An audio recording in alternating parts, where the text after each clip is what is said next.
never in the NBA. It's rare just to force a Game 7 when down 3-0. The Lakers have a huge mountain in the game and in the series. Mavs have missed their last 6, but LA not able to take advantage. On the turnover, here's Kidd. 5 defenders down in the painted area, taking away every passing angle. And Nowitzki, who's been quiet here in this half, he only has 8 points. 20-point lead.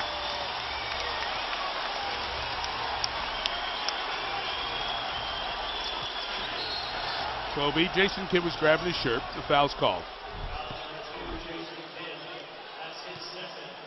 Now this is just a great block right there by Jason Kidd.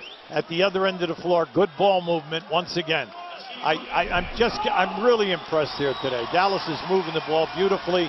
They're getting the ball to their hot people. Dirk Nowitzki is not going to overplay or force himself into this game. He's going to keep rotating the ball for everyone else to get their shots. And you have to love that second unit. The hard double on Kobe, ending up with a turnover. And here's Terry, 22. And why not that hard double on Kobe?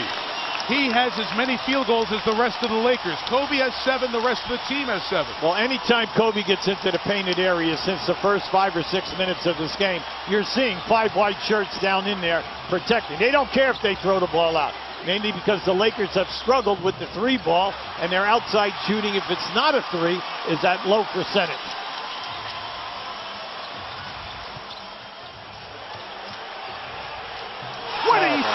Point lead for the Mavericks. How about that pass? Yeah, this is Dirk Nowitzki at his best this year. And not only the fact that he's scoring 28 a game in his there, he took that double team 10 feet to the left of the lane and made a pass to the opposite corner. Cutting Barnes can't score, out of bounds, belongs to the Lakers. Shot clock is off. T-Mobile halftime report, Stuart Scott and company coming up. They're going to be talking about this NBA playoff record-tying 11 three-point performance by the Mavericks in this first half. Phil Jackson unhappy with Scott Foster trying to get a sub in.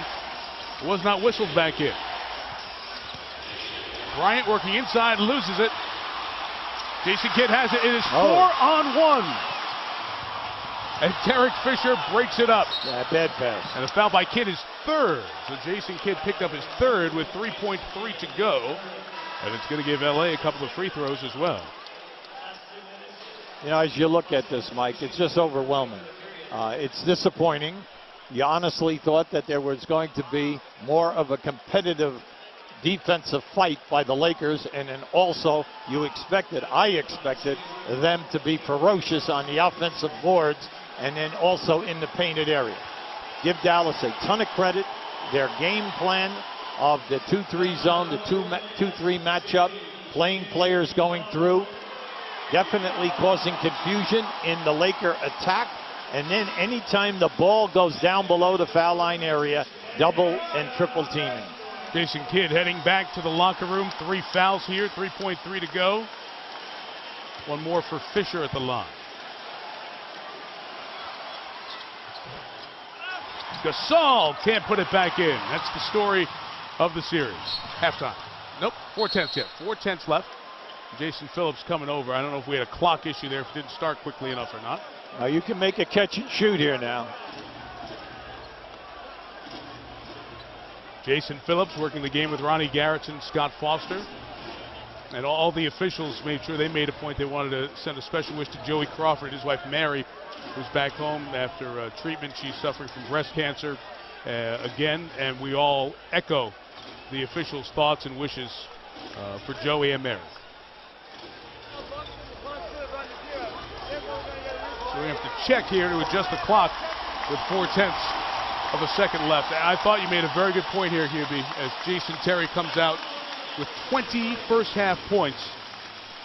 Just incredible, the defensive effort for the Lakers, the number of open three-point shots in this first half. Yeah, a great ball movement, Mike. I can't underline that enough. And I like what Rick Carlisle just did.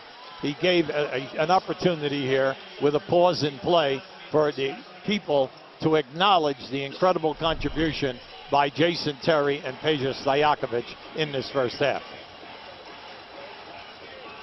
And when we came on And if you have not been following the series, and we made the statement that the Lakers were only averaging 89 points, right, you probably said, I don't believe that. Well, it's 101 during the season, 89, and then you look at the clock right now, and at halftime, you only have 39. So you can understand why.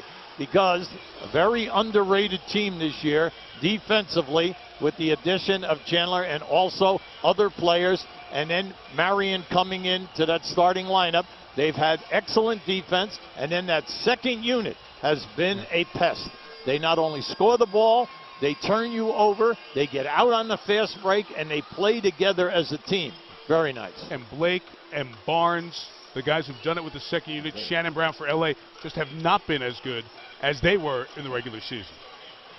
Well, as they continue to adjust the clock, let me remind you that on ABC, all new Wednesday, it's Happy Endings at 10 Eastern and Pacific, 9 Central, one of the bright new comedies. And actually on Wednesdays, you get 2 original editions of Happy Endings. So tune in for that Wednesday, 10 Eastern and Pacific, 9 Central, here on ABC. And they continue to try to iron out here these last 4-10 seconds. QB, the guys are going to talk about Rajon Rondo in the studio, I believe, in the East in halftime. That was unbelievable last night, what he did. Very courageous. You do not see that very often in professional basketball, mainly because the injury could have been extremely serious. Now, the doctors in the trend had to give him an okay to do that. But then the fact that he wanted that. Yes. He wanted to lead his team. Here it is. And there it is right there. It was hard to watch. I talked to someone who's an elite orthopedist in the country, and she was explaining to me that when you see this, an injury like this, it all has to do with the ligament damage in the elbow. And not a lot of ligament damage makes a possible comeback like we saw, and a comeback that has brought up the mind of 41 years ago today, when Willis Reed came out for the Knicks and hit a couple of field goals in game. Of course, different world. It was against the Lakers. It was Game 7 of the NBA Finals. Reed hit the 2 shots, then didn't play the rest of the way. And Walt Frazier had one of the great games in NBA history with 36 points, nearly a triple-double, as the Knicks won Game 7. Look, you and I have done a ton of playoff games through the years, but the Dallas bench, I've never seen this. 40 points, and they've shot 79%. That is staggering. Well, they looked at the replay. They determined more time should have run off. So it is halftime, and Jason Terry had 20 standing by with Heather. Mike, thanks so much. Jason, where are the holes that you're seeing in the Laker defense that allows you to have so much success from the three-point line? Well, all series long, we've been able to penetrate their bigs, get deep, suck the D in, and then we got spot-up shooters. You got 3 of the most prolific three-point shooters in the history of the game out there. How important is it for you guys to wrap this thing up here at home today? Very important. That's why we came out determined, focused, executing our game plan to a T, and then we got to seal the deal. You can't do it for 2 halves. You got to do it for all 48 minutes. All 4 quarters. Thanks, Jet. Mike? Heather, thank you. The T-Mobile halftime report. We got Michael, Stewart, JB, and Magic Johnson. Can't wait to hear what the guys have to say about the first half. Get the kids, count along with us. 11 three-pointers by the Dallas Mavericks in the first half, joining the Rockets, the Knicks, the Celtics, the Mavericks who did it in 2003, to Sacramento and Stojakovic, ironically, Golden State, and the Orlando Magic 3 years ago.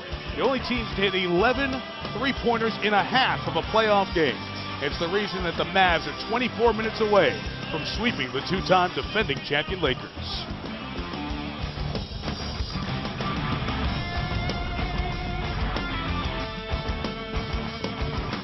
Now, it's time for the McDonald's first half highlights. Hey, hey, baby, say the way you move, gonna make you sweat, gonna make you groove.